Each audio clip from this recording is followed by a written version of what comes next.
Hello, everybody. Can everybody hear me? Are we all good? Yes, there we go. We're here. Thank you for your patience there, just for waiting us there. Hello, everybody, and welcome to our new show, our new May live show. We've got lots to talk about, so we're going to get cracking very, very quickly. Welcome to Aparna, who you all know very, very well. Before we have a bit of a chat to kick things off, I guess just a bit of housekeeping. We should be streaming live to YouTube right now. So if you're watching on YouTube, come over and join us on Crowdcast if you want to make a comment or ask any questions. Otherwise, just sit back and enjoy the show. So look, Aparna, let's get started. It's been a very busy month, lots to share. How's it all going? Yes, it's been going great. But hey, before you guys get going, I heard from our team last time that there was some webcam quality issues that was brought up. So it's the COVID-19 webcam search. And I'll just give you a quick update. So if you guys can see this on my screen, I ended up finally getting kind of a cheapie here. And it was so bad that Tim's like, you know what, just cut back to your original. So we did that. So hopefully you guys can hold off a little bit until I can get a real webcam and the quality is not too bad. But let's focus on the quality of the content that we're going to give to you today. So yes, it's been a great May for us, and hopefully everybody else out there has had a good May so far. Exciting events. We'll talk about this later in today's show, but there has been a lot of activity in the past month in different multiple work streams within the organization. Today's focus on the show will be about Shelley. So I'm not going to talk about some of the other things that we're working on, but give you maybe a high level update. So other pillars of Cardano, we will discuss the next time around. There is a virtual summit as well that's around the corner. We are working on things like the tokens and smart contracts, digital IDs, and we'll definitely share quite a bit of that soon, as well as the other innovation that we've had under wraps. Deadless, for example, Darko's not in this one, but you will see him soon. We are on track for a hardware wallet integration support with Ledger. We're utilizing one of our good partners on this, Vacuum Labs, and you'll hear from them as well pretty soon. Darko's going to send out a video with some wireframes and also a little demo, which is coming together pretty nicely. Goguen, we're in a mode of setting up for execution there. The great part about all this, Tim, that we've been seeing is there's this commonality with all these different work streams. We're designing things to the value propositions, like keeping the user community in mind in how we're looking at the delivery execution of this. You know, things like, is this product going to be delightful to use for the developer or adapt developer? What does this feature mean? Who does it matter to the most? What about cost? You know, when it comes to smart contracts, you're thinking about things like costs, for example, or transaction speeds, or what are we doing in terms of the competition? You know, areas like that. And that is just one angle of it. There's also a lot of scope, a lot of deeper research and functionality that we would love to collect testing on, feedback on, and quickly iterate and build, very, very similar to what we're doing for the Shelley pillar on decentralization. So you're going to see a common theme around how IOHK is producing and our delivery roadmaps. And you guys will be pretty excited to know that we have been going at a pretty quick clip on this sort of build, test, iterate, and friends and family happens to be one of those areas as well. And let's get into it, Tim. Tim, I can't hear you. You're on mute. You said last month there'd been a lot of changes in the development organization. I think probably the Friends and Family Testnet is really the first proof of how things have changed. So I'm going to hand over to Kevin and you. Maybe let's have a bit of an update on where we are. We're in the pioneer mode, aren't we? So perhaps you guys want to take over and tell us a bit more. Yeah, absolutely. So, you know, guys, there's been a ton of work done on the people, process, and organization side, and more on a deeper level, the triumvirate around scope, time, and budget on, you know, what we're delivering with the quality and all of that. I do want to give a quick shout out on the people side because, you know, Roman was on, our CTO was on last time and talking about a delivery organization. And I want to give a shout out to what we've changed on the product on the people side.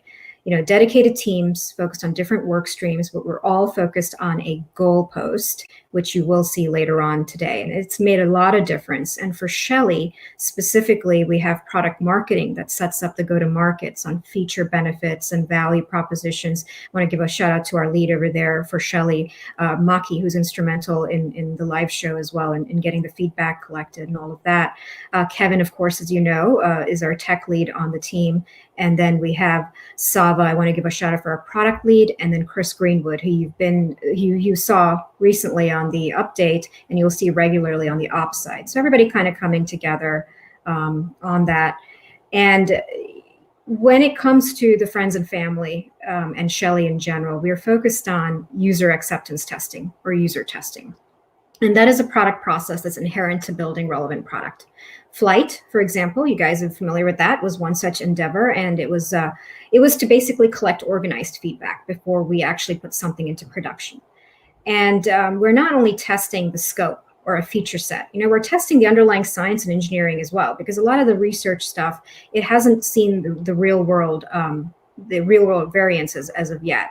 So putting it into this sort of a program really helps us control that testing, bring in the users that we need to be able to test that, collect that feedback, and then get going. ITN was another great example of it, especially when it comes to Shelley, decentralization being the foundational pillar there. Stake pool operators are important. Their success on how to be able to run a business on our protocol, very important. And so that's why we invited those pioneers from the ITN to come on to the friends and family. And then we're going to slowly widen the user base, which I'll have Kevin talk about a little bit. And we'll take you through the process. We'll kind of show you what's behind the curtain with what we've done since May 11th on that. And, Kevin, if you don't mind, I'm going to real quick just give operationally, the team puts out a report every day. We had 168 connections to the testnet. 90% of the expected blocks are being produced, about 32 pools registered. We invited 19 original pioneers. We get a bug report every day. Like the past 24 hours, we'd had 2 bugs and 8 features. We also know how many of those are being taken care of, how many features are we putting back into the backlog. The velocity on development's been pretty great. 388 commits, 15 contributors onto the Cardano node repo. So we are pretty, Kevin, pretty excited on where we're going with this.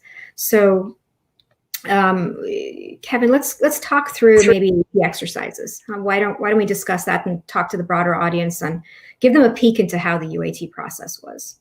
Yeah, absolutely, Aparna. So it's been a fantastic experience. What we have done with the pioneers is to set up a series of a few exercises which are designed to onboard them, to give them experience with running the Haskell node, to let them learn how it differs from the one we've been running on the ITN, and so that they can learn about the way the new system works and pass that information on to other people. So I think it's been a great experience. So certainly we've learned a lot from them. I hope they've learned from us too, but it's been fantastic to see people engaging with the exercises, working through them, finding solutions, and setting things up themselves, to be honest. So they're doing things that we hadn't even imagined they would be doing within a week or two of the testnet going live. So it's been fantastic.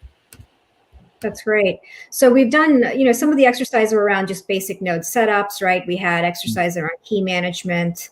The one that we just launched, we did, what was the one that we just launched? The stake pool registration? Yeah, so the latest exercise we've launched is exercise number 5. And what this is about is a stake pool registration, running a stake pool, delegating to your own and other pools. So basically, the core of what you need to be a stake pool operator. And we've got 1 or 2 more exercises planned. The 1 or 2 may depend on the development pace, where we're going to tell people a bit more about some of the things they can do to tune their pool and hopefully try 1 or 2 of the more advanced transaction and other features. That's where we are, Aparna. Got it. So, not everything was smooth sailing, right? The testnet's been doing its job. We've been abreast of a couple of bugs in some of those items. So why don't you want to take us through maybe some high level ones that we we found and fixed along the way?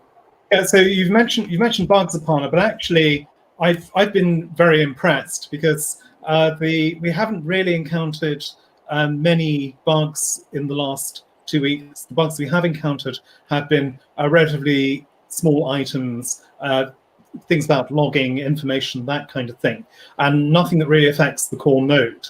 Now, what we'd promised the pioneers that they would encounter bears, right? Nasty things that would block their way. So over the weekend, we set up a bear trap for them. But unfortunately, we fell into the bear trap. And because of the way we'd set up the protocol parameters, we only had 72 minutes to respond to the bear trap, to realize that this bear trap was there, to respond to it. And then we just had to respin the network. So we've had one or two things like that, but mostly it's been down to us learning about how the system works, and it's been down to us setting the parameters on the Pioneer testnet very fiercely.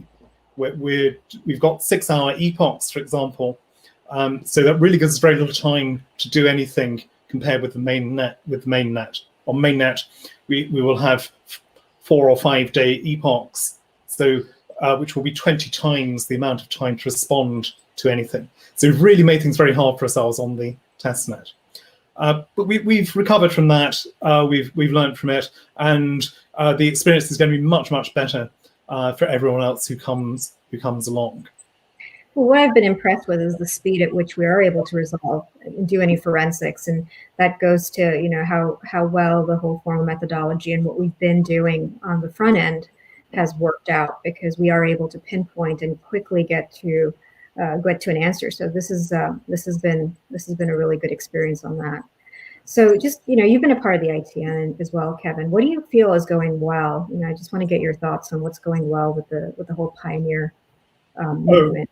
Well, we've benefited greatly from the community that's been built up on the ITN Aparna. So working with the pioneers has been fantastic. We've got some people who are experienced with the ITN. They know about the Cardano community. They know about the ecosystem.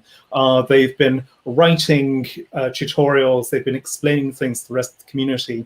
And we've even got a version of Portal up and running for the Pioneer testnet. I don't know if that's public yet, but you can actually go and see which pools are running, where you should delegate your stake. If you have any fake stake, of course, it's in very short supply because our faucet is currently holding on to it. Our faucet is called Sam. So Sam has been keeping hold of the test data and not distributing too much yet.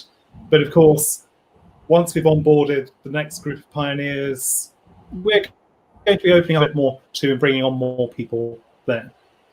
So the experience, the other part of the experience is, I think, the way we've done things, bringing on a few people, testing things out, getting the feedback, improving it.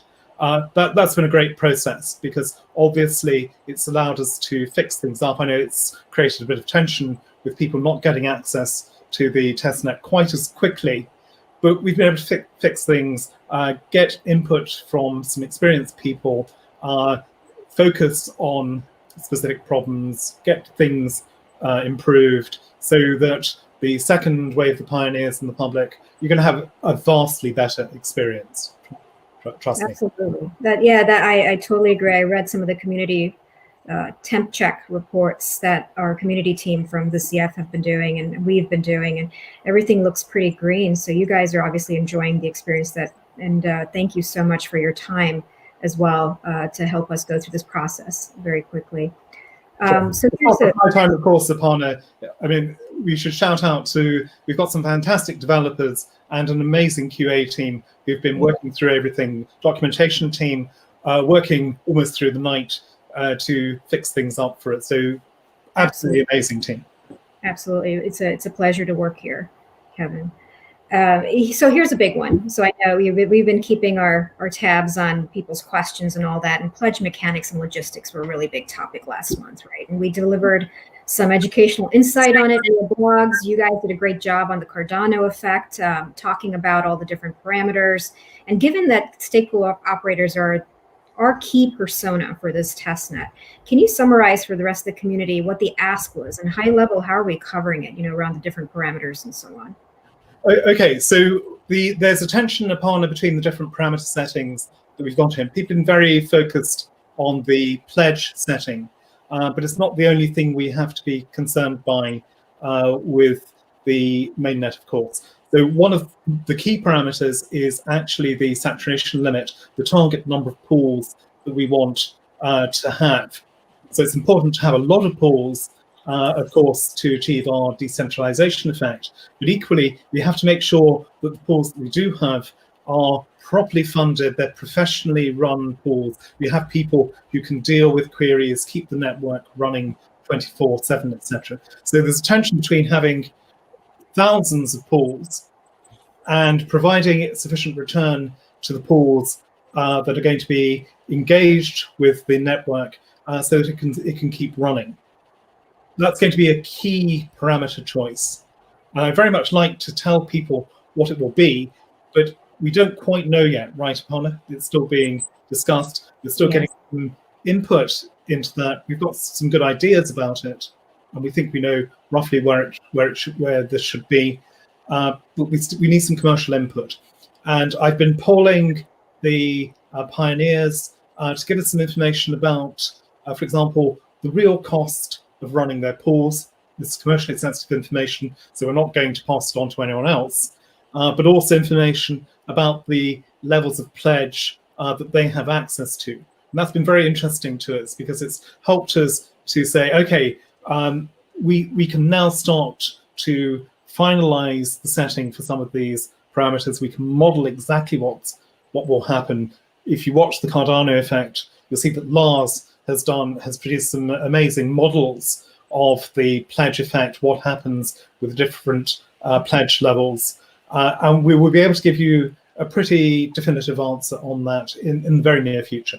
So, yeah, absolutely. I know parameters are a hot topic, guys, and it's something that's definitely on our roadmap to work on and work with, because ultimately the success of this is it's important to us. We're all kind of hinging on it, and that's a key portion of it. So speaking about that, when it comes to these key scope areas like parameters, for example, Kevin, there are other things in the timeline, which we'll reveal in a little bit, but that are critical path items. I would love for the community to kind of understand our thinking on these. Like, for example, how are we going to activate a hard fork? How are we going to get to that delivery execution? Something like that. So why don't you talk maybe about one or two of these big items that we're keeping an eye on that tie in to our final timeline? So the hard fork, of course, is incredibly important, Aparna. Before the hard fork, we will be producing Byron-era blocks. After the hard fork, we will be producing Shelley-era blocks, and you'll be able to delegate, process transactions, run stake pools, etc. So we'll be fully featured in terms of the stake and delegation model. So what we've been working on very, very hard in the background is a way to do that smoothly so that we don't have to stop the Byron mainnet at all. What will happen is a piece of magic called the hard fork combinator. And we have, of course, a number of wizards in the company. So Duncan is one of our wizards. Edsco de Vries is another one. And Edsco has been working very, very hard on the hard fork combinator, which essentially makes time stand still for a short period of time. So for a short period of time, we will be neither in Byron nor in Shelley. We will be in the transition between Byron and Shelley. And once the hard fork has happened, the hard fork combinator will just pick up from where we were. We'll be the same nodes will stop being Byron nodes. They will become Shelley nodes, and they will then be able to run as stake pools, as delegation nodes, etc. So this is very important. So we've been testing the heck out of that upon. This is something which has to work. It has to work first time. We've applied strong formal methods to it. We've got a high degree of confidence, and the plan is to demonstrate that in public. So we want to show you that it's going to work as part of a testnet before we do it live. It will give you a high degree of confidence that the hard fork itself is going to work, and it will help complete our testing as well. So we'll be doing essentially a dress rehearsal of the hard fork using the hard fork combinator. So that's one important thing. We also have a number of other things to do. The ITN, of course, is going to wind up at some point.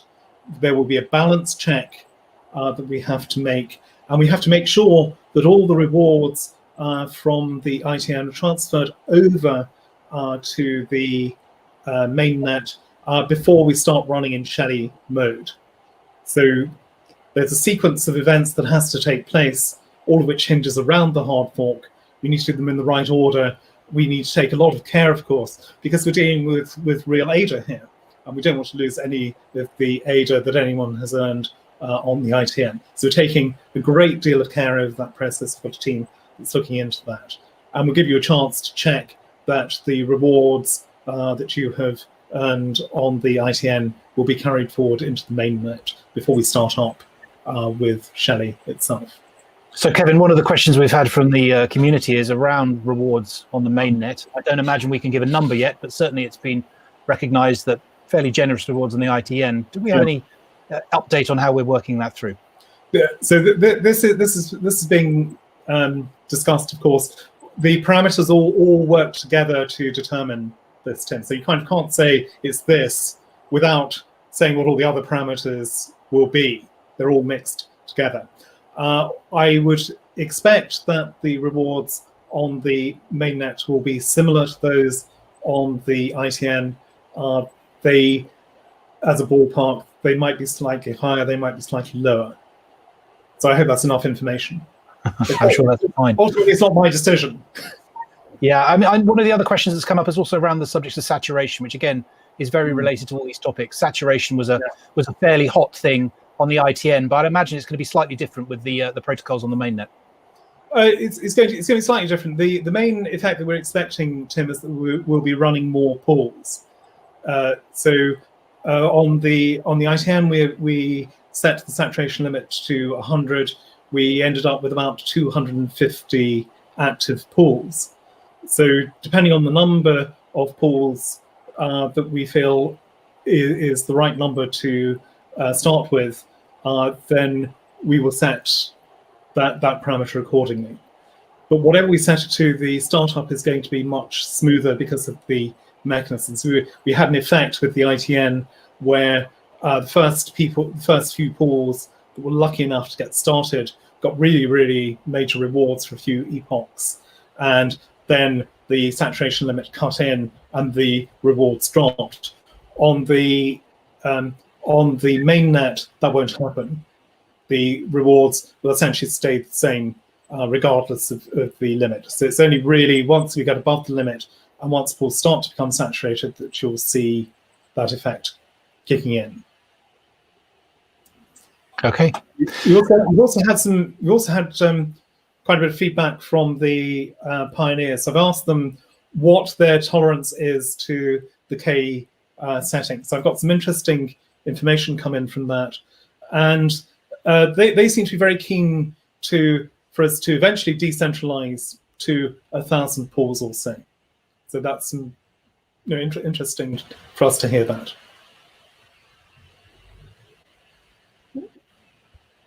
Were there some community questions we wanted to go through? Tim, do you want to drive the questions? We can maybe do even better than that. We thought it might be quite nice if we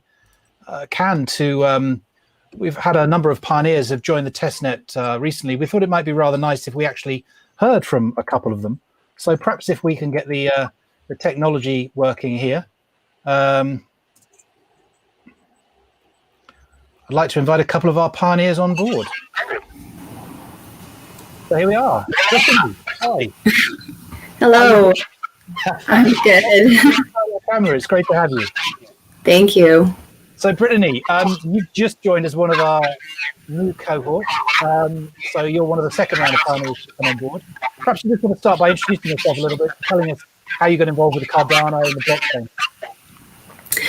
Yeah, so my husband found cryptocurrency back in 2012, and I thought it was fascinating. So I just kind of learned along with him. But that was his hobby. You know, I spent the next 6 years having 4 kids, so I wasn't really in the crypto space. But he got very involved in Cardano in 2018.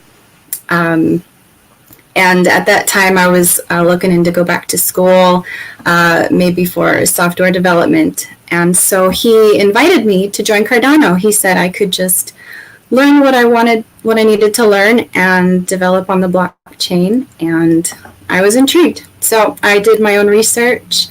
I read all the academic papers, and I mean, I became a believer. You know, I really see Cardano's vision, and I want a decentralized world for my kids and my grandkids, and I'm here to help build that. So, well, talking about helping building it, we've just heard from Kevin about some of the exercises. How are you doing? What number are you up to? How are you finding the process so far? It's really fun. I've actually I found my mentor about 4 weeks ago. So I've actually been working with the Haskell node and my mentor for a few weeks now, and it's been really fun. You know, everything's changing very quickly, and I'm learning very quickly, and everything's gone pretty smoothly so far. So.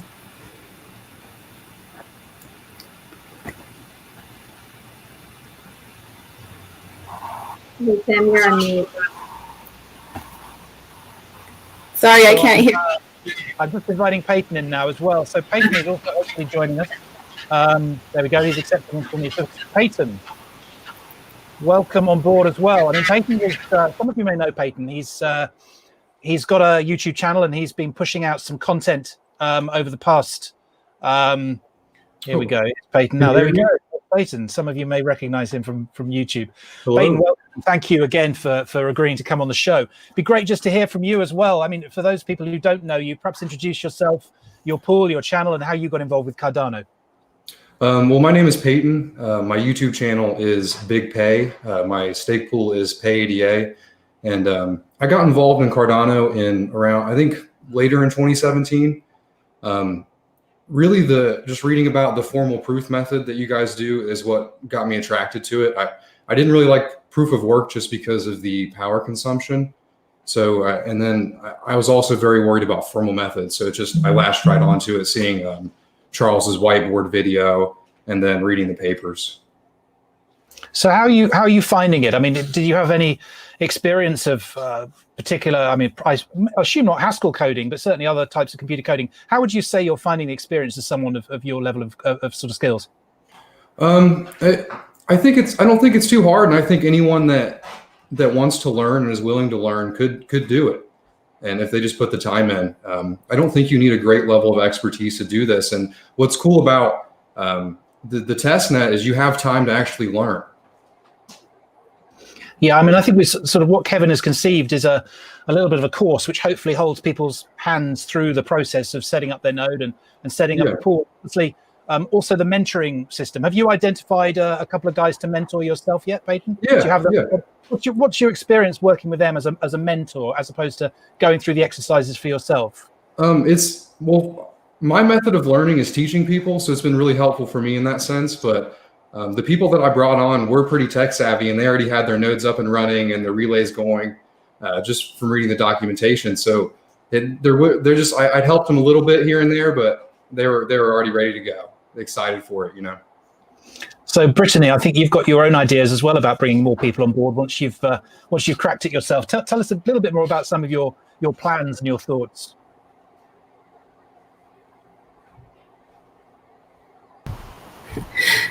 Yeah, so my stake pool, Pink, having a mentor has been very invaluable for me. So I would like to be that as well. You know, I'd like to mentor women. I want my stake pool to be a community asset, a nonprofit, somewhere women can feel safe, learn about blockchain, chat, and be mentored into this space. And like Peyton said, I mean, I'm just a stay-at-home mom, and you know, you don't have to be super technical savvy to be successful and be part of this community. And I really love that. So Where would you recommend somebody else waiting to maybe give it their own try? What would you say would be the best first step for them to get involved in this space? I would say make a friend. I mean, you can start in the Telegram channels, or you can message me. I'd like to start a group chat that's maybe all female. I'd love to chat with anyone. So brilliant. Well, obviously, hopefully, very soon you'll be inviting a couple more pioneers. So our goal very much is, as we've said all along, for the community to identify people to mentor and bring along. So first of all, thank you both for joining the program, and we look forward to you helping spread the word in the future. So thanks very much for having me. Thank you so much. Thanks, guys. Cheers. So that's Fincator Staking and Big Pay. Is that right? Yeah. We'll put the links so people know. Okay. Thanks, Thank guys. you. Oh, Okay. Tim, that's brilliant. I love the all-female hopes that Brittany has. It's great. Wonderful. Yeah. Look, I mean, this is all about growing the community, and it's just fantastic to have people like Peyton creating all that content, and check out his video, guys, if you haven't seen them. He's doing some excellent content there, as are a few other members of the community. On the testnet site, we might have a link down at the bottom here. There we go. That's where we're putting some community resources and community links. Now, we can't necessarily warrant they're going to be up to date all the time. We're moving fast, but generally speaking, we're going to put community content in there, and also some of the validated documents that our stake pool pioneers are building as they go along. So thank you very much to everybody who is doing that. Now, does anybody want to know any dates or anything like that? Would there be any interest from the community for maybe talking about that a little bit? Maybe. I don't think so. Let's talk about the weather. Let's talk about something else. I'll tell you what, we have got a lot of questions here, and I think maybe we should get a little bit of help to answer some of them. Do you reckon that might not be a bad idea? Let's do it, Tim. Okay. Well, I reckon we might. I think I know somebody who might be able to come and help us a little bit with answering a few of these questions, and also maybe be able to give us a little bit of insight in some of the dates that we've been touching on a little bit earlier today. So, hey, kids. There he is. Mentor. Can everybody see me and hear me? Hey, Charles. Yeah, we can hear you. You're a little bit. Your video's not great, but don't worry. It's even worse than Aparna's, so she's feeling good. That's fine. That's crazy. I have a 4K webcam. Okay, that could well be Charles's network. Well, I'm on a fiber optic internet connection. We can hear you beautifully, Charles, so that's absolutely fine. All So, right. You get to have my warm, sunny voice. So, how's everybody doing? It seems like we've been having a fun product workshop, huh? It's been great. It's been great, Charles. Looking at these comments. 5 years into this, it was just a dream on a whiteboard. And now we got to a point where people can be small business owners in Wyoming, a single mom at home, and actually run the world's next financial operating system. It's just incredible if you really think about the magnitude of that. The legacy system, big banks and global settlement systems, all these bloated old white fat men doing this stuff, and it doesn't work. I tried to send a wire transfer last week for the Legends of Valor acquisition, and it took me a damn week to send it. The bank reversed it because they were worried about fraud, and they didn't even call me. They just said, "Hey, we canceled your wire transfer." I said, "Oh, okay," and I had to spend an hour on the phone with them. And now we're in a situation where we have a system that's hundreds of times faster, cheaper, global, and a gal in Wyoming can run it with her kids. It's pretty crazy if you think about it. So what do we want to talk about? You guys want some dates? You guys want to answer a question? I keep getting asked this question over and over again. When's Shelly? You guys want to know when Shelly is? You guys want to know? Well, let's tell you. Well, bring up the PowerPoint, huh? So, Right. Charles, yeah, let's get the PowerPoint going here. So, just give me a second. So I don't just have one date. I think we got 11. How about that?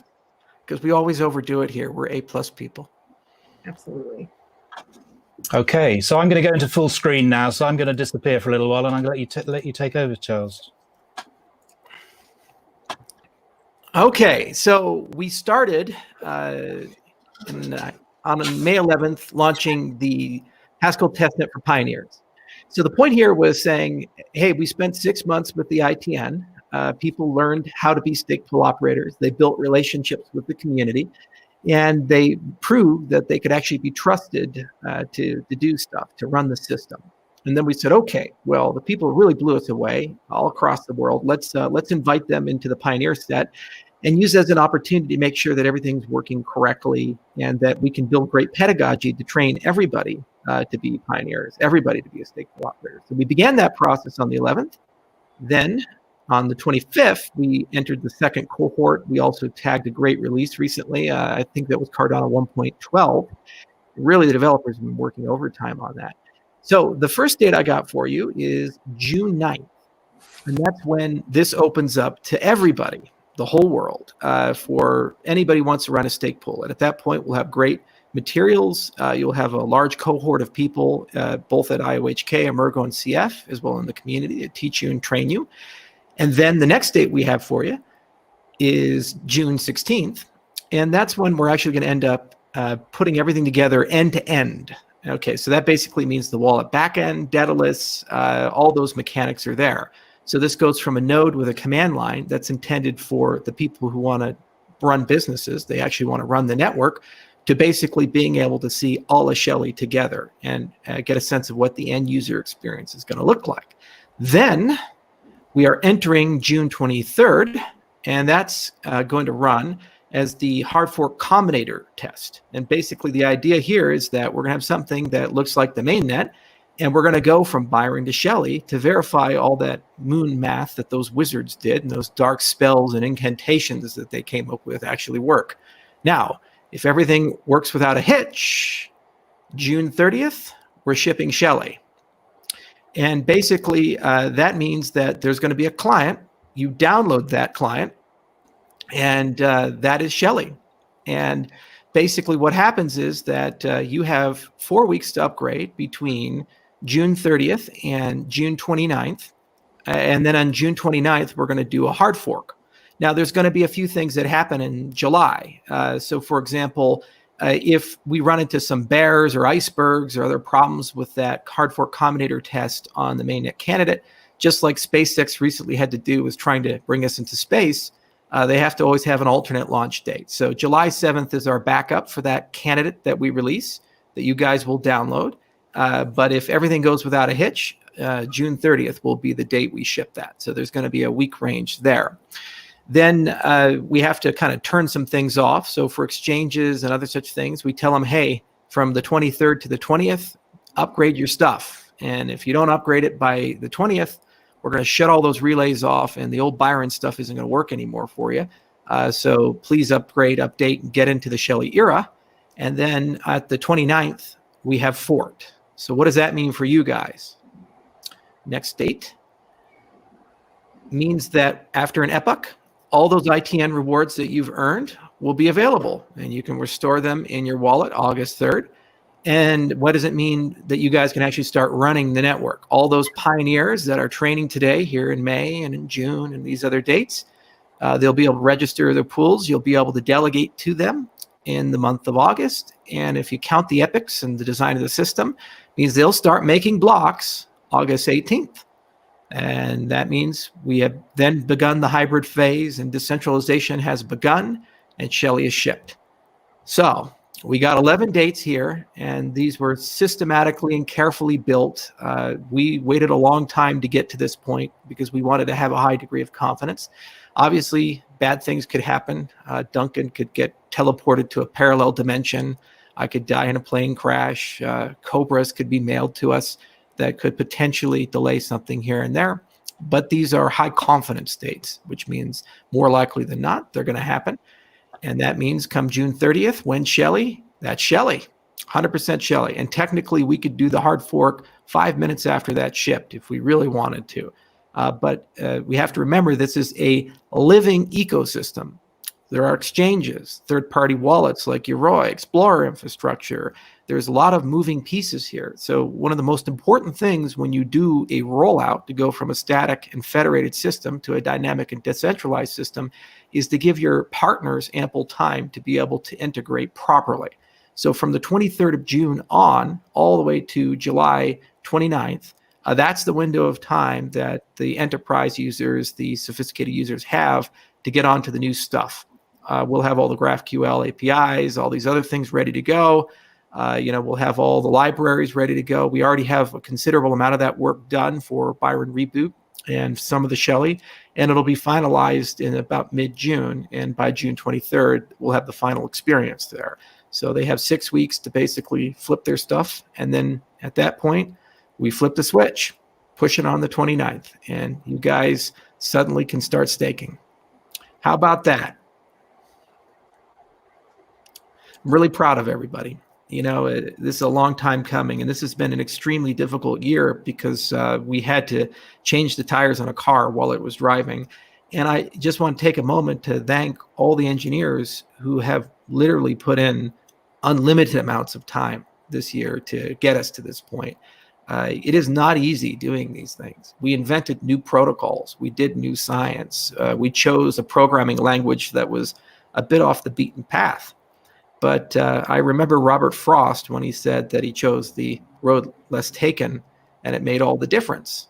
And ultimately, it did make all the difference for us. What we are shipping in June and July and what we are creating is basically the world's next financial operating system. And one more thing. So I get asked a lot, who's the special guest for the virtual summit? And I thought a lot about, what do we want this summit to be all about? When you build a system, and there's very few people alive who have built a system that has become truly global scale, meaning billions of users and impacted all of our lives. When you build a system, you go into deep reflection about, well, what would you have done differently given the decades if you could do it all over again? And there's only a handful of people that we could have invited who could have given us this perspective. So we were so incredibly fortunate that when Philip Wadler was an undergraduate at Stanford, he actually was a pioneer, not just in programming languages, but also at the birth of the internet. He worked for Vint Cerf, who's he and Bob Kahn, Vint Cerf and Bob Kahn created TCP/IP, which is the heart of the internet. And Phil created the very first computer game that was online. He used it to actually test the network connections that they had. So we thought it would be so cool to invite Vint Cerf to the conference and have Vint talk about if he could rebuild the internet today, what would he do differently?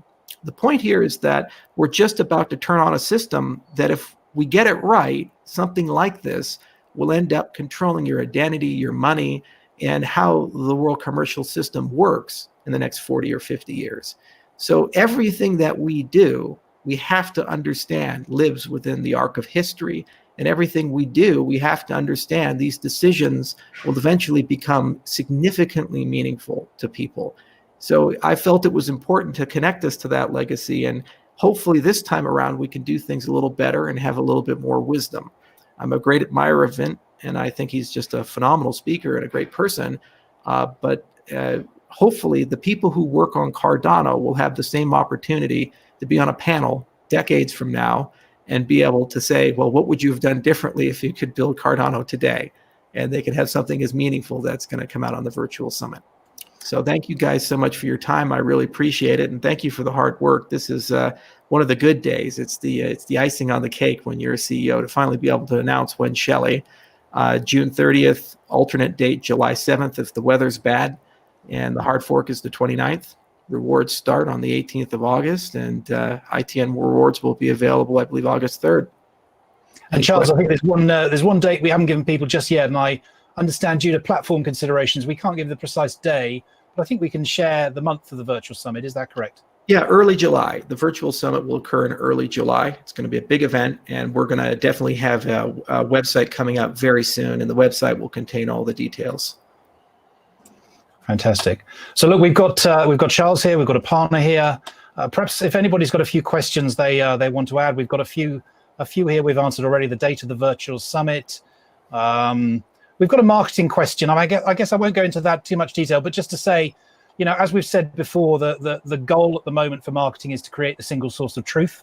The team at IOHK have been working very closely with the team at CF and also with McCann to create a brand new Cardano.org website.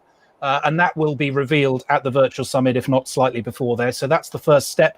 And also the CF has been ramping up their team quite significantly. So they've got some new people coming on board, including in the marketing area. So again, expect to hear more about that directly from the CF in due course. So when it comes to marketing, that's very much going to be covered, and you'll be hearing a lot more about that over the next few months. Let's see. Yeah, it's been a great collaboration with McCann, just to point that out. You know, we have the best designers and artists at IOHK, bar none. A symphony of blockchains is beautiful. If you go to our front page, you get to see all those amazing 3GS animations. And that's always been one part of the project that I've enjoyed. I feel that visual communication and artistic communication is just as important as written communication and technical documentation. It's like the third leg on a stool. Your stool will fall over if you don't have that. And so what's been nice about McCann has been, we needed an independent outside entity to come in and basically say, well, let's look at this from an outsider's view. Let's look at this from an information view and say, what's the best way of presenting these things so that while it's beautiful, it's also useful and has great utility and allows us to have a single source of truth for people who come in. When we have the virtual summit, there's going to be a lot of scrutiny on the project, almost like the eye of Sauron is now staring at us. So there's going to be all these people who had forgotten about us or don't know anything about us who are coming back in to say, well, what's changed over the years? So the point of having Cardano.org is that single source of truth, and redesigning it with our people and McCann is that we hope that we can give a great experience so that we can capture as many of those people who are paying attention to the project for the first time or again, and get them into productive roles and quickly answer their questions and give them the resources they need to be productive, whether they're developers, stake pool operators, people who just want information about the project, or enterprises that want to use the project for projects. So that's the hope there, and it's actually been a great collaboration with them. Great. Do we have any other questions specifically for Charles? We've got a number in the Ask the Questions. What we do is we'll capture all of these and we'll make sure we feed these back and you get your answers one way or the other. But does anybody have any questions while we have Charles here? I guess maybe on the subject of strategic partnerships, Charles, a little bit of a PwC update might not be a bad idea as well. Yeah, we've been working with PwC very closely. There's certainly some announcements more in there, and we'll leave those to where they're at. But the point of PwC, I originally called it corporate therapy. There was a lot of stuff to go through between Emergo, IOHK, and the CF, and there was a lot of things that we had to think about how do we get reasonable objectives and key results, and how do we actually ensure that we have good execution. And we transform the CF in particular into one of the strongest of all the entities. Because of the prior administration, it lagged a little bit, and there needed to be a lot of restoration there, and there needed to be a lot of discussion about what will make Cardano a truly decentralized independent project, so that while we are contributors, it's not a situation where you need a custodian for that project to survive. So we had a workshop shortly before the quarantine in March, and we brought everybody together. It was a very large event. And then on the back end of that, there was an enormous list of work to do. And there's been a lot of heroes in helping execute that work, from Tamara Hassan to others. And we've been working our way through it very systematically. And I think you're going to see the fruits of those labors very soon. It's a very new CF. There's going to be some announcements at the virtual summit, and they're massively scaling everything from their technical acumen to their marketing capacity. And we already see, like Frederick's work, for example, with the CIP committee and the CRC effort, that they're actually starting to be able to carry their own weight. The other thing that's really exciting is that over time, we will actually see a lot of diversity at the council level in the CF and a strengthening of the executive committee of the CF. And that's happening very soon. So it took a little while to spool it up, but given the fact that they had to catch up and do things in months that normally take years, I'm tremendously impressed with their progress and their professionalism. Okay. So look, I don't know about everybody else, but I'm pretty overloaded with dates and great news. So I'm going to suggest we're going to call a halt here. Aparna, do you want to make any last words before we call a halt to the proceedings tonight? Absolutely. Thank you, community, for being a part of this journey with us. And I can't be more proud of this team and to be a part of this team. And thank you, Charles, for being a good leader. And we are so excited about these dates. And now it's execution time. So let's get to it. Thank you, everybody. It's a summer of staking, everybody. Oh, yeah. Thanks to all our guests, and thanks to all of you for joining. We'll see you all very soon. Thanks very much. Cheers.